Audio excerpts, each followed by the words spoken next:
পূজা, যার মাত্র কিছুদিন আগেই বিয়ে হয়েছে, নিজের চোখে নতুন বউয়ের হাজারো স্বপ্ন সাজিয়ে শ্বশুরবাড়ির চৌকাঠ পার করে। কিন্তু বিয়ের প্রথম রাতেই তার সাথে এমন কিছু ঘটে যা তার আত্মাকে পর্যন্ত কাঁপিয়ে দেয়। এমন এক ভয়াবহ সত্য যার সে কখনো তার সবচেয়ে ভয়ঙ্কর কল্পনাতেও আশা করেনি। আতঙ্কিত এবং ভেঙে পড়া পূজা যখন নিজের শেষ আশা নিয়ে তার জেঠানি কমলেশের কাছে সাহস জুটিয়ে নিজের কষ্ট প্রকাশ করতে যায়, তখন সান্ত্বনার বদলে সে উপহার হিসেবে পায় গালে এক সজোরে চড়। পূজা মাটিতে পড়ে ফুপিয়ে ফুপিয়ে কাঁদতে থাকে। শেষ পর্যন্ত এক নতুন বউয়ের সাথে এত বড় প্রতারণা আর জুলুম কেন হলো? এই গল্প আপনাকে নাড়িয়ে দেবে এবং শেষে একটি গভীর শিক্ষাও দিয়ে যাবে। কিন্তু এই ক্ষতরা রাত পর্যন্ত কথা পৌঁছালো কিভাবে? এর জন্য আমাদের গল্পের পাতাগুলো একটু পেছনে উল্টাতে হবে। গল্পের আসল কেন্দ্রবিন্দু হলো কমলেশ। কমলেশ একজন দায়িত্বশীল গৃহিণী যে একটি ভরা সংসার সামলায়। তার পরিবারে আছে তার স্বামী, একটি ছোট মেয়ে, শাশুড়ি, শ্বশুর, একজন শান্ত দাদি এবং তার দেবর অরুণ। কমলেশের কাছে অরুণ শুধু একজন দেবর নয়, বরং তার নিজের ছেলের চেয়েও বেশি। সময় নিজের গতিতে এগিয়ে চলে। এখন অরুণ বড় হয়েছে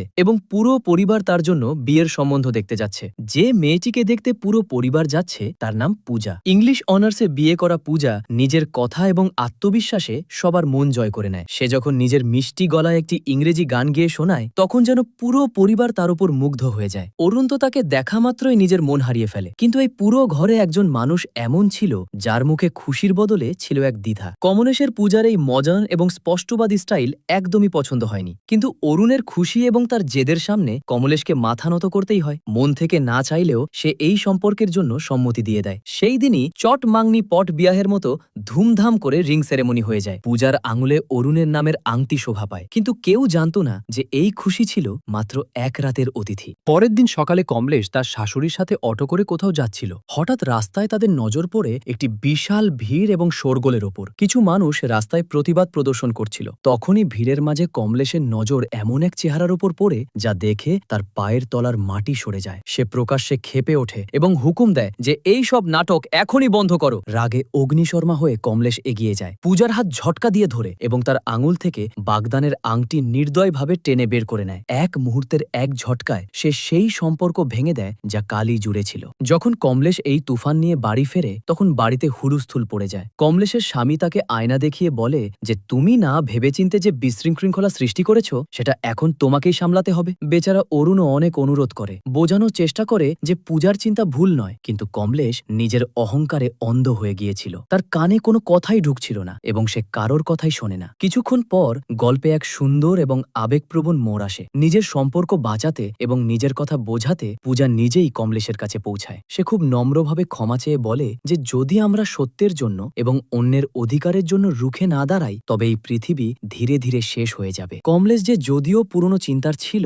কিন্তু মনে পরিষ্কার হওয়ায় পূজার কথার গভীরতা অনুভব করতে পারে। তার মন গলে যায় এবং সে হেসে বলে যে আমার কথা বুঝতে একটু দেরি হয়, কিন্তু যখন একবার বুঝতে পারি তখন আমি সত্যের স্বাদ কখনো ছাড়ি না। এই বলে কমলেশ পুরো সম্মানের সাথে সেই আংটি আবার পূজাকে ফিরিয়ে দেয়। অবশেষে সানাই বাজে এবং অরুণ ও পূজা বিবাহের বন্ধনে আবদ্ধ হয়। কিন্তু বিয়ের এই চাকচিক্যের মাঝে এক সমস্যা লুকিয়েছিল। বিয়ের দিন পূজার শরীর খুব খারাপ ছিল। প্রচণ্ড জ্বর এবং গায়ে ব্যথার কারণে তার অবস্থা ছিল নাজেহাল। বিয়ের ৭ পাকের সময়ও সে ওষুধের সাহায্যে কোনো মতে নিজেকে দাঁড় করিয়ে রেখেছিল। বিয়ের আচার অনুষ্ঠান শেষ হওয়ার পর আসে সেই রাত যাকে প্রত্যেক নতুন বউ তার জীবনের সবচেয়ে সুন্দর রাত মনে করে, বাসর রাত। অরুণ ঘরে আসে এবং কিছু আনুষ্ঠানিক কথার পর সে পূজার কাছে আসতে শুরু করে। পূজা যে ব্যথা এবং জ্বরে ভেঙে পড়ছিল, খুব স্পষ্ট শব্দে অরুণকে বলে যে আমার শরীর খুব খারাপ, আমার খুব জ্বর আর সারা শরীর ব্যথায় ভেঙে যাচ্ছে, প্লিজ আজ আমরা কিছুই করব না। কিন্তু অরুণের ওপর যেন লালসা আর স্বামী হওয়ার অহংকারের ভূত সওয়ার ছিল। সে পূজার একটি কথাও শুনল না। পূজার ক্রমাগত আকুতি, কান্না এবং মানা করা সত্ত্বেও অরুণ নিজের পুরুষত্বের অন্ধ নেশায় তার সাথে জবরদস্তি করে। নতুন বউয়ের সেই সোনালী স্বপ্নগুলো ওই বিছানাতেই নির্মমভাবে পিষে ফেলা হয়। সকালের আলো ঘরে আসে, কিন্তু পূজার দুনিয়ায় চিরতরে অন্ধকার নেমে আসে। সে ব্যথা আর ট্রমার কারণে শুধু কেঁদে চলেছিল। অরুণ তাকে চুপ করানোর চেষ্টা করে, যেন খুব সামান্য কিছু ঘটেছে। সে খুব অধিকার নিয়ে বলে যে আরে আমি তোমার স্বামী, এটা তো আমার অধিকার, বিয়ের পর তো এসব হয়ই। এটা শুনে পূজার ভেতরের কষ্ট এক আর্তনাদ হয়ে ফেটে পড়ে। সে ডুকরে কাঁদতে কাঁদতে অরুণের চোখের দিকে তাকায় এবং বলে যে অধিকার নয়, তুমি আমার রেপ করেছো। এই শব্দ শুনে অরুণ থমকে যায়, কিন্তু নিজের জঘন্য কাজের জন্য লজ্জিত হওয়ার বদলে তার পুরুষত্বে আঘাত লাগে। সে রাগে ফেটে পড়ে বলে যে যদি তোর মনে হয় আমি কিছু ভুল করেছি, তবে যা বাইরে গিয়ে চিৎকার করে সবাইকে বলে দে। এই বলে সে নির্দয়ভাবে পূজাকে ঘর থেকে বের করে করে দেয়। কাঁদতে কাঁদতে কাঁপতে কাঁপতে পূজা যেমনই ঘর থেকে বাইরে আসে তার নজর উঠানে দাঁড়িয়ে থাকা কমলেশের ওপর পড়ে। কমলেশ বাড়ি এবং পাড়ার কিছু মহিলাদের সাথে কথা বলছিল। পূজার কানে কমলেশের কথা পৌঁছায়,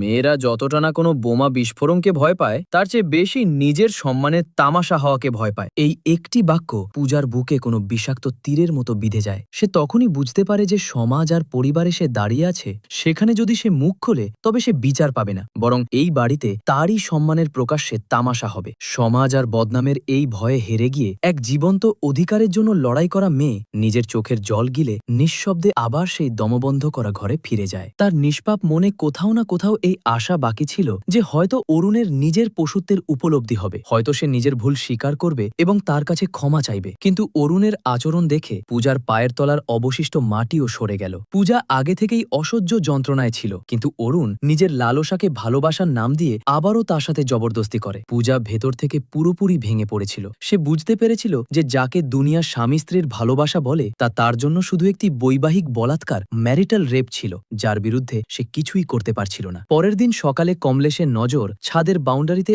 উদাস হয়ে দাঁড়িয়ে থাকা পূজার ওপর পড়ে। পূজার চোখের শূন্যতা আর তার শান্ত মুখ দেখে কমলেশের বুক কেঁপে ওঠে। কমলেশের বারবার জিজ্ঞেস করা সত্ত্বেও পূজা রাতের সেই ভয়াবহ সত্য বলেনি। কমলেশ বুঝতে পারে যে কিছু একটা খুব খারাপ হয়েছে এবং সে বেশি প্রশ্ন না করে পূজাকে তার বাপের বাড়ি রেখে আসে। বাপের বাড়িতে পৌঁছে পূজা ভেবেছিল যে হয়তো পৃথিবীতে একজন মাই আছে যে নিজের মেয়ের কষ্ট বুঝতে পারে। সে নিভৃতে নিজের মাকে গত রাতের সমস্ত সত্য এবং অরুণের পৈশাচিকতার কথা বলে দেয়। কিন্তু যে জবাব তার নিজের মা দিল তা অরুণের পৈশাচিকতার চেয়েও বেশি ভয়াবহ ছিল। মা তাকে বুকে টেনে নেওয়ার বদলে বুঝিয়ে বলল যে স্বামী স্ত্রীর মধ্যে এসব তো হয়েই থাকে, বিয়ে যখন করেছ তখন এসব তো মানিয়ে নিতেই হবে, এতে না বলার কি ছিল, এ দিয়েই তো পরিবার আর বংশ এগিয়ে যায়।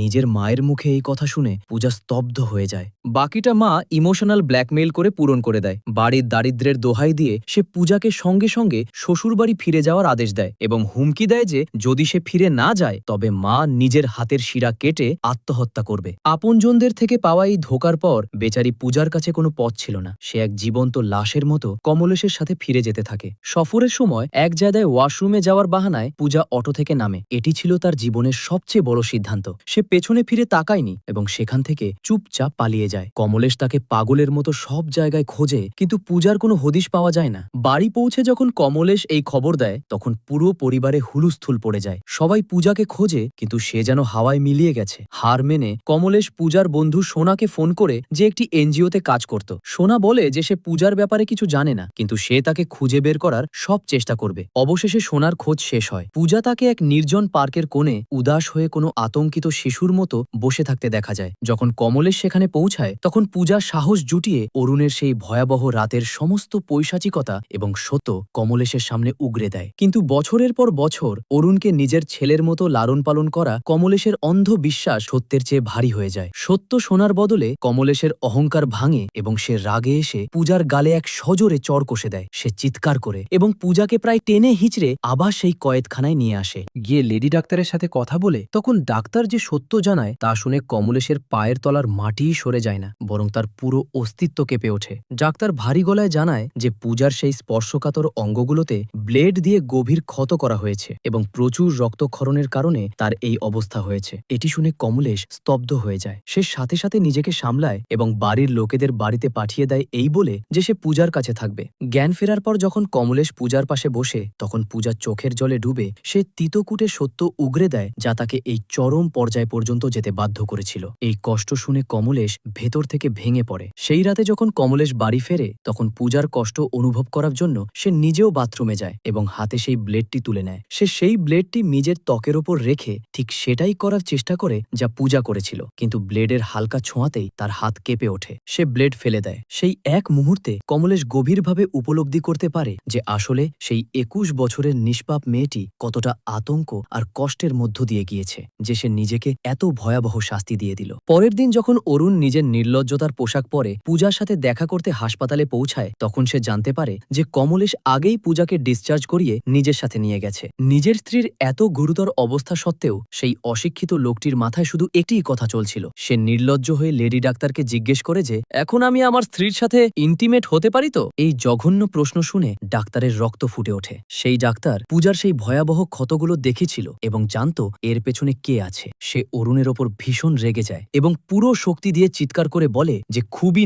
নীচ এবং জঘন্য মানুষ তুই, তোর মতো জানোয়ারদের তো গুলি করে মারা উচিত। সে তৎক্ষণাৎ সিকিউরিটি গার্ডদের ডাকে এবং অরুণকে ধাক্কা মেরে হাসপাতাল থেকে বের করে দেয়। এই সতর্কবাণী দিয়ে যে এই জানোয়ার যেন দ্বিতীয়বার আমার হাসপাতালের আশেপাশেও না দেখা যায়। পূজা যে নিজের চোখে বিয়ে এবং এক নতুন জীবনের হাজারো সোনালী স্বপ্ন নিয়ে এই বাড়িতে এসেছিল, আজ তার জীবন এমন এক ভয়ানক নরকে পরিণত হয়েছে যেখানে তার স্বামী তার সবচেয়ে বড় অপরাধী হয়ে দাঁড়িয়েছে। ভালোবাসা আর অধিকারের নামে পূজা যা সহ্য করেছে তা মৃত্যুর চেয়েও খারাপ ছিল। কিন্তু এখন যখন পূজা মৃত্যুর মুখ থেকে ফিরে এসেছে এবং সে সেই কমলেশের সাথে পেয়েছে যে কাল পর্যন্ত তারই বিরুদ্ধে দাঁড়িয়েছিল, তবে এখন আগে কি হবে? আপনাদের মতে এখন পূজার কি পদক্ষেপ নেওয়া উচিত? তার কি অরুণকে ক্ষমা করে দেওয়া উচিত, নাকি তাকে এমন শাস্তি দেওয়া উচিত যা এক দৃষ্টান্ত হয়ে থাকবে? এবং চ্যানেলটি সাবস্ক্রাইব করতে একদম ভুলবেন না, যাতে পূজার গল্পের পরবর্তী এবং সবচেয়ে গুরুত্বপূর্ণ অংশ আসা মাত্রই আপনার কাছে পৌঁছাতে পারে। দেখা হচ্ছে খুব শীঘ্রই গল্পের পরবর্তী ভাগে।